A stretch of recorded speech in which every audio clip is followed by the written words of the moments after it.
Fala pessoal, beleza? Professor Eduardo Kran aqui com vocês novamente. Descomplicando o treinamento de força. Vamos falar aí sobre alguns aspectos básicos do treinamento de força.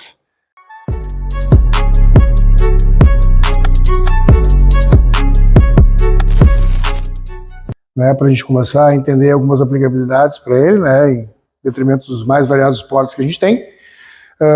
Esse é um trabalho que eu faço junto com a Physiwork, como vocês já sabem, tem visto nos outros vídeos. Até peço para que vocês nos sigam nas redes sociais, tanto na minha ali como @educran e eles no Instagram também como Physiwork.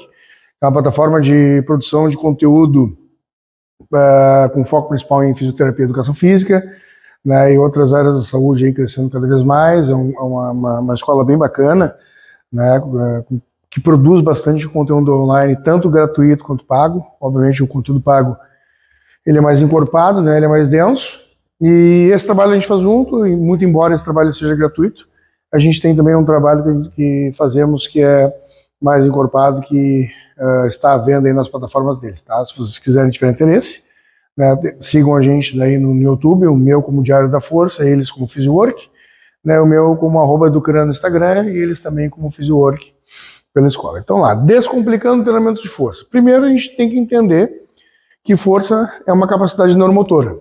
Força na física é massa por aceleração. Então,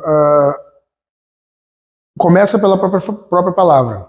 Quando a gente fala em força, a galera pensa em carregar caminhão, muitos quilos de muitos pesos e fazer coisas impossíveis, principalmente o pessoal da terceira idade, a galera que está recém começando, eu não quero fazer força, não quero ficar forte, não quero ficar grandão, e não tem nada a ver. Como força é uma capacidade neuromotora, ela vai intervir em várias outras questões específicas e oriunda que o treinamento vai propor. Então, quando a gente fala em treinamento de força, a gente fala em vencer resistências. Se a gente pegar uma pessoa de idade com sarcopenia, perda de massa muscular, ou osteopenia, perda de massa óssea, enfim. Se a gente pegar uma pessoa na terceira idade com algumas outras comorbidades, como diabetes, problemas cardíacos, ou não precisa nem ser uma pessoa da terceira idade, se a gente pegar essa pessoa e pedir para ela fazer uma elevação lateral somente com o peso dos braços, é treinamento de força. A gente está vencendo uma resistência no plano frontal contra uma ação da gravidade que vem de cima. Então, a gente já tem um trabalho específico de força aí. E quando a gente desmistifica essas palavras, quando a gente desmistifica essa palavra, a gente mostra para a pessoa o quão importante é a aplicação do treinamento de força na rotina da vida diária. Não somente para o atleta de alta performance, como também para as pessoas que querem levar uma vida saudável, inerente às suas atividades da vida diária. Então, sentar e levantar de uma cadeira é treinamento de força. Sentar, levantar do vaso, sentar, treinamento de força. Abrir uma porta enferrujada e exercer um pouco mais de força para vencer essa resistência, treinamento de força. Carregar uma sacola, subir uma escada, treinamento de força. Então, tudo passa pelo treinamento de força. Não que o treinamento aeróbico não seja válido. Óbvio que ele é extremamente válido, porque ele tem uma variância de outras capacidades a serem trabalhadas, o sistema cardiorrespiratório, circulatório, enfim. Mas o treinamento de força também é extremamente importante, porque ele vai atender outros pontos específicos. O treinamento combinado, anaeróbio, aeróbio, força e resistência, é ainda descrito em diversos artigos científicos, ainda, se vocês forem procurar no Journal Strength Condition and Research, American College of Sports of Medicine, treinamento combinado Scielo ali, o PubMed, Scielo ou PubMed, Google acadêmico, o treinamento combinado ele ainda vem mostrando sempre muito mais resultado, porque é uma complementação, não somente de substratos energéticos utilizados, mas como adaptações fisiológicas e mecânicas utilizadas pelo corpo, em detrimento dessas atividades diferentes, caminhar, correr, um ritmo na esteira, bike, escada, transporte, enfim. A gente fala de um outro complemento do treinamento de força que pode ser feito com os levantamentos básicos, agachamentos, supino, levantamento de terra, pode ser feito com outros exercícios multiarticulares complexos, como clean and jerk, snatch, overhead press, né, os movimentos militares, barras fixas, que entraria também numa questão de trabalho mais corporal específico, né, como a própria calistenia, né, enfim. E o treinamento de força tradicional na academia. Quando a gente fala em treinamento de força, a gente tem uma outra questão, um outro paradigma para quebrar.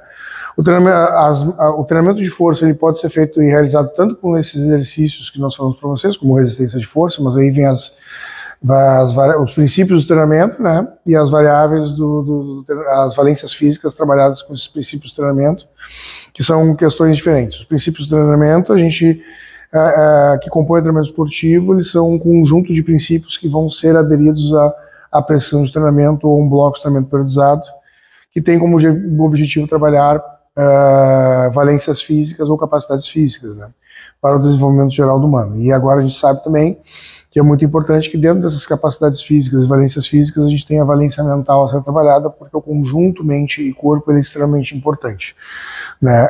Não tem como nós não separarmos. Então, só para lembrar, a gente tem o princípio da individualidade, adaptabilidade, variabilidade, continuidade, progressão, sobrecarga, interdependência, intensidade, volume, especificidade e reversibilidade quando é longe. Depois das capacidades físicas, a gente tem força, potência, resistência, velocidade, flexibilidade, capacidade coordenativa, enfim, né? E dentro dessas próprias valências físicas a gente tem trabalhos. Dentro do trabalho da capacidade física força, por exemplo, a gente tem força explosiva, força reativa, força pura, absoluta, relativa, né? Enfim, né? Se pegarem Weineck, treinamento ideal, Bompa, Priepin, Fleck-Kramer, Hatfield, Verkhoshansky, Matveyev, a gente tem uma série de literaturas muito interessantes aí, né, que vão falar sobre essas capacidades físicas, Badilho, que algumas dessas literaturas vão abordar esportes coletivos também, que não vão ter alguns desses princípios de treinamento e nenhuma dessas valências físicas. Então é bom que vocês procurem um compilado de literatura para auxiliar vocês nisso. Mas aí quando a gente fala nisso, né, a gente tem esses princípios de treinamento, a gente tem essas capacidades físicas a serem trabalhadas, a gente adere isso tudo ao treinamento específico dentro da musculação, que também vai ser aplicado como treinamento de força, e as variáveis do treinamento de força, né, como eu expliquei para vocês anteriormente, mas que não significa, explico isso e faço esse vídeo porque não significa especificamente que fazer força seja ser um powerlifter como eu, por exemplo. Para mim, fazer força é agachar mais de 300 quilos, mas a pessoa que está fazendo um trabalho de força não precisa necessariamente fazer isso, né? Uma pessoa com sarcopenia, por exemplo, precisa, né, como comentei, sentar e levantar, vai fazer alguns trabalhos de agachamento no box, vai fazer um leg press, né, vai fazer um avanço, enfim, vai fazer alguns exercícios, vai tentar fazer vai trabalhar a capacidade coordenativa através de um búlgaro, né, que vai ser muito interessante para subir e descer de uma escada com sacolas, né? Imagina vocês fazerem um búlgaro, né, o posicionamento dos pés, uma sacola na mão, a gente pode replicar isso com halter. Então, o treinamento de força ele engloba inteligentemente essas variações que vão fazer com que a gente tenha uma transferência direta para a vida dessas pessoas. No meu caso, como eu levo uma vida de atleta, né, todo o treinamento de força que eu faço ele é voltado especificamente, né, e aí dentro dos princípios de treinamento e especificidade, para o meu esporte. Quando a gente fala de uma pessoa que é só saúde e bem-estar, ou de repente um bodybuilder também, né, ou uma bodybuilder, que quer desempenho físico, aí eles vão trabalhar especificamente, além da força, vão trabalhar resistência de força, vão trabalhar resistência aeróbica, né, até para diminuir o percentual de gordura, enfim, aí tem a alternância das dietas.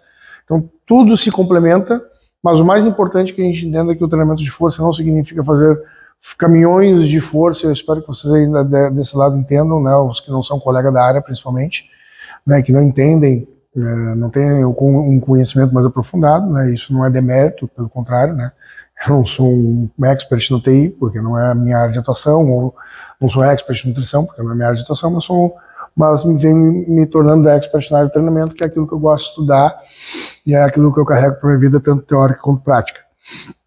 E é muito importante, então, que vocês entendam que fazer força não significa necessariamente carregar mundos de peso, né? E eu tenho um centro de treinamento, vocês já sabem, né, que me acompanha, né, uma academia, eu tenho aqui em Porto Alegre, se chama Comando, e a gente ainda em 2023, a gente bate muito de frente com isso, né? Já vou fazer um treinamento de força, não quero fazer força, não, eu não quero carregar muito peso, eu não quero, então as pessoas elas ainda têm, né, inconscientemente uma ignorância, não uma ignorância de maldade, mas uma ignorância de falta de conhecimento e entendimento da palavra força, né? E a gente precisa explicar para essas pessoas que esta capacidade física ela também é muito importante, justamente para as atividades da vida diária, até para ter outras respostas adaptativas, metabólicas, mecânicas, endocrinológicas no seu corpo, para que ela consiga, inclusive, evoluir e ter mais saúde. E assim, bem como o treinamento de força, ele está para o alto rendimento, alta performance, o que já não é mais saúde. Então a gente tem a congruência de dois lados, duas vertentes muito distantes, mas que se a gente for aproximando elas têm os mesmos objetivos, né, nas especificidades propostas diferentes. Então, para você que está olhando esse vídeo, não se assuste quando nós falarmos em treinamento de força, porque ele pode ser feito na musculação, pode ser feito no crossfit, pode ser feito no pilates, pode ser feito no powerlifting, pode ser feito em qualquer lugar, né, desde que a gente conduza de forma neuromotora a vencer uma resistência, porque força é isso, né? Maior recrutamento de unidades motoras para se vencer uma resistência, né, é massa por aceleração. Então, quando a gente entende isso, a gente entende que não significa necessariamente fazer força demais ou não, pelo contrário.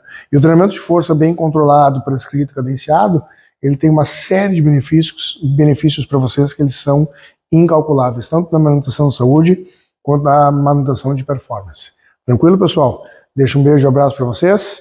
Continuem vendo os nossos próximos vídeos e sucesso!